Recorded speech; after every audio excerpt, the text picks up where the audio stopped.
Et salut à tous, et aujourd'hui on se retrouve pour un deck profile zombie, un deck que je joue depuis que j'ai recommencé Yu-Gi-Oh! Compétitif, un deck pour moi très très bon depuis qu'ils ont remis quelques cartes en x3, vous verrez un peu plus tard, mais un deck qui peut vraiment faire ses preuves. Donc déjà on met deux Doom King Ballardrock, un des meilleurs du monstre du deck, hein, clairement. On met trois Unizombies, ce qui permet juste de faire tous les combos. Et avec ça, on met x3 Shiranui solitaire pour pouvoir le spé, donc ça en fait 6 dans le deck, donc c'est juste parfait comme ratio.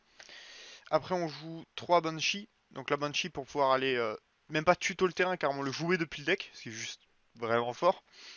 Hop, après 2 Glow Up pour pouvoir invoquer spé le Doom King. Voilà, hop, on passe sur 2 Mezuki. Donc pourquoi pas 3 parce que t'as vraiment pas envie de les avoir en main, donc x2 je pense que c'est vraiment un bon ratio. Un Gozuki. Donc celui-là c'est vraiment juste pour aller le foolish si on a un Doom King en main. Comme ça on peut faire son effet, bannir un zombie depuis le cimetière et invoque spell Doom King. On part sur 3 H. Bah, la meilleure entrave du format. En plus c'est un zombie donc ça trigger le Baller Dog donc plutôt fort. Un Shiranui Spirit Master. Donc lui vous verrez pourquoi après. Même si je pense que ceux qui ont déjà vu quelques decks le savent. 3 Zombie War, la meilleure carte du deck. Ça break les combos de beaucoup trop de decks. C'est juste trop fort cette carte. Un Foolish Burial, un sacrifice inutile, bah normal, hein, c'est une carte gratuite quoi.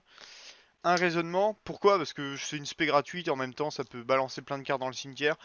Vous n'êtes pas obligé de la jouer, moi je l'aime bien, c'est pour ça. Vous pouvez mettre une Froline, au pire une Vampire Froline qui passe aussi dedans, mais bon, moi je vais préférer celle-là pour les combos. Hop, un kit tout double pour l'OTK avec Utopie, normal. Ça donne un OTK gratos. 3 Call Bell Rave pour éviter les entraps parce que le deck est très sensible aux entraps. Donc on en met 3. Et avec ça, on met 3 Instant Fusion. Donc ça, c'est vraiment encore un anti-entrap dans le deck. Vous verrez après pourquoi. 3 Super Poly. J'en ai que 2 pour l'instant. J'en ai prêté à un pote. Donc yes.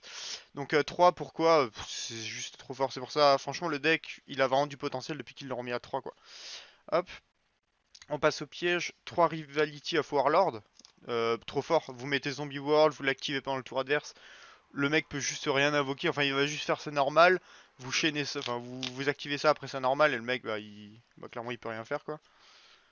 Vous mettez 3 Shiranui, Shiranui style Salo slash pour justement comboter avec le Spirit Master. Parce que du coup vous sacrifiez un zombie sur le terrain, vous détruisez 2 cartes, vous manissez le Spirit Master depuis votre deck et vous pétez encore une carte face recto.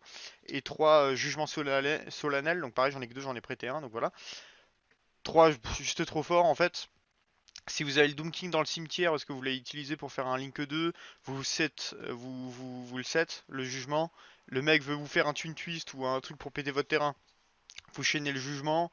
Le mec veut faire un Call Belgrave sur votre Doom King, vous chaînez le jugement. Enfin, c'est juste trop fort. En plus, ça continue après avec les combos, c'est vraiment, vraiment trop fort. Après, on passe sur une Vampire Sucker. Pas plus, parce que franchement, on en a vraiment pas besoin quoi. Même si au début, j'hésitais à la jouer un peu plus. Une, c'est largement suffisant. C'est fort. Franchement, c'est franchement vraiment fort quoi. Ça rajoute beaucoup de pièges au deck. Alors attends. Hop, un sauveur Advent Terreur. On l'utilise juste pour le pouvoir de Foolish. En gros, c'est un Foolish pendant la dommage step. Donc ça se prend pas H. Donc c'est juste trop fort quoi. Vous l'invoquez, vous faites son effet de Foolish, le mec peut rien faire. Un Link Kuribo. Donc lui, c'est juste pour faire le link avec le Glow Up. Parce que sinon c'est un peu chiant de se débarrasser du glow up. Si vous avez le terrain, vous normal glow up, vous faites Link Kuribo, le glow up au cimetière, effet, vous spell Doom King, donc c'est plutôt fort. Un Phoenix, c'est fort, genre c'est un pet MP gratos, voilà, c'est toujours jouable. Un Borel Load, vous n'êtes pas obligé de le jouer parce que vous avez déjà beaucoup de trucs pour gérer les monstres adverses, mais je l'ai quand même mis. Voilà, vous n'êtes pas obligé, vous pouvez mettre plein d'autres choses, vous pouvez mettre par exemple le Cerbère ou voilà. Hop, un Borel Sword, celui-là vous êtes vraiment vraiment pas obligé. Je l'ai juste mis pour augmenter ma capacité au TK. Parce que vous verrez le deck, je vous montrerai après, il a vraiment beaucoup trop Il a vraiment beaucoup trop de monstres qui peuvent offrir le TK quoi. Donc le Utopie avec. Enfin le Utopie double avec le Utopie, donc pour le TK Utopie. Le meilleur Xyz 4 du format. Donc bah, vous le mettez, vous l'activez. Contre True Draco c'est trop fort. Contre les derniers Salamangreande qui restent c'est trop fort. Enfin franchement, le meilleur X64 du jeu quoi. Le Shiranui Shogun Saga. Donc ça pareil c'est pour OTK. Je vous laisserai lire sur internet si vous la connaissez pas. Pareil vous pouvez OTK assez facilement. Il peut monter facilement à 5800 points d'attaque si vous bannissez un Doom King. Vous tapez... Ça c'est plutôt quand le mec a pas de monstre en face. Bah vous l'invoquez, vous tapez à 5000 et normalement vous avez l'OTK après. Pour les instants de fusion, du coup, on a donc ça c'est pour l'anti-entrap du coup, le renoncer aux yeux millénaires. Donc ça en gros en effet rapide, vous pouvez cibler un monstre sur le terrain adverse ou dans le cimetière adverse, l'équiper à cette carte et annuler tous les effets du monstre équipé à cette carte jusqu'à la fin du tour. Du coup, si le mec vous fait AH, Veiler ou n'importe, quand vous faites votre combo avec une zombie ou n'importe, vous faites effet, hop, vous l'attachez, tu fais bah bien joué pour ta hache mec. Et voilà, ça fait un anti-entrap en plus. Vous pouvez spé ça aussi hein, si vous êtes deuxième et que vous n'avez pas besoin d'un anti-entrap pour break des combos. Donc bah, vous connaissez, c'est beaucoup trop fort. On a le Mu-Dragon aussi qu'on peut spé avec. Donc ça peut aider à faire le Utopie double, les X64 ou le Shogun ou le... Non pas le Shogun, si le Shogun si vous avez le terrain. Donc voilà, c'est juste trop fort. Et en plus ça peut se spé aussi sur la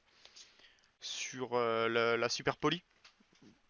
Il y a trop de cibles à Super Poly dans ce deck, c'est juste pour ça que j'adore ce deck quoi. Le Venom, donc pareil pour Super Poly, il faut juste deux monstres d'arc, gratuit, juste gratuit et l'effet est franchement pas mal. Et un dragon nécro aux yeux, alors attendez, ah oui, le en anglais, j'ai en français aussi.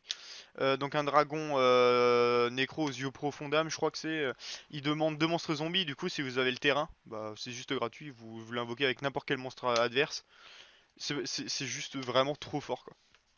Donc pour les sides, euh, j'ai mis j'ai mis 3 dino lutteurs. Bah de toute façon, au side, faut penser à un truc, c'est qu'on a beaucoup de pièges qu'on peut enlever si on est second en fait. On enlève les Rivality parce que du coup ça sera trop lent.